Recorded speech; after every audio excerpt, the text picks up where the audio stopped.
6ই আগস্টের পরে জামাতের লোকজন বলা শুরু করলো যে আমরা এক ফেসিস্টকে বিদায় করে আরেক ফেসিস্টকে আনতে চাই না।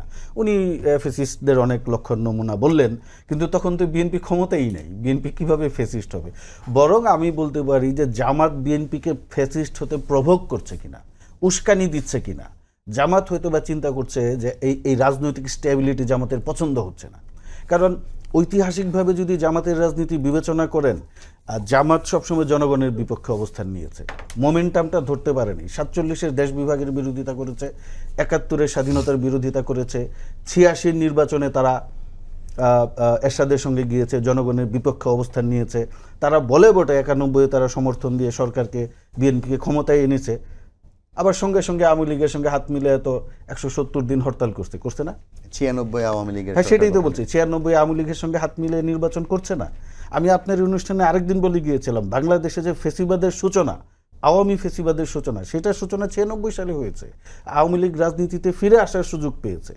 আপনি যদি বিষয়টা রাজনীতির বাইরে থেকে একজন নিরপেক্ষ দর্শক হিসেবে বিবেচনা করেন, আওয়ামী লীগ বাংলাদেশে ফিরে আসলো কিভাবে? 96 নির্বাচনেই তো। কিন্তু 96-তে তো তত্ত্বাবধায়ক সরকার ব্যবস্থাটাও, যেটা কিনা বিএনপি জামায়াত সহ সবারই লক্ষ্য ছিল, কিংবা তারা এখনো এটা পছন্দ করছে নির্বাচনের জন্য, সেটাও তো হয়েছে। না, তত্ত্বাবধায়ক সরকারটা হয়েছে, কিন্তু সেইটা তো বিএনপি মেনে নিয়েছে শেষ পর্যন্ত। কিন্তু আপনার এই যে সবসময় যে জামাতের যে জনগণের বিপক্ষে বা জামাতের রাজনীতির একটা লক্ষ্য হতে পারে, যেহেতু 71 সালে তাদের একটা ভূমিকা আছে, স্বাধীনতার বিরোধিতা, সবসময় তাদের মধ্যে একটা টেন্ডেন্সি থাকে যে আপনার আওয়ামী লীগের দিক থেকে কোনো একটা রিকগনিশন পাওয়া যায় কিনা বা লেজিটিমেসি পাওয়া যায় কিনা। কারণ দেখেন হিস্টোরিক্যালি আপনি দেখেন পয়েন্টগুলিতে তারা সবসময় আওয়ামী লীগের সঙ্গে ঘেসে।